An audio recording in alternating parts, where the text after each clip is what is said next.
హైదరాబాద్లో 10 లక్షల మంది స్టేజ్ కింద ఉండగా నరేంద్ర మోడీ గారు అన్నగారిని అత్తుకొని మాట ఇవ్వడం జరిగింది. ఆ మాట నిలబెట్టుకోవడం కూడా జరిగింది. నరేంద్ర మోడీ గారికి కూడా ఈ వర్గీకరణకు సహకరించినందుకు ధన్యవాదాలు తెలుపుతున్నాను.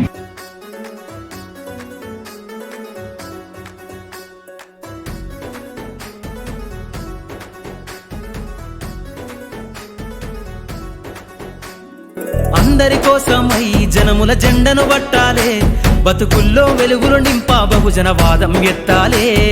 ఎదిగే బిడ్డల చూసి పేదల పొత్తును దలువాలే, ప్రజల దండును గట్టి ఉద్యమ కాగడనెత్తాలే.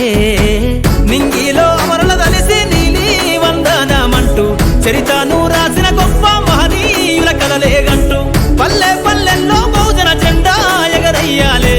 అందరి కోసమై జనముల జెండను పట్టాలే, బతుకుల్లో వెలుగులు నింపా బహుజన వాదం ఎత్తాలే.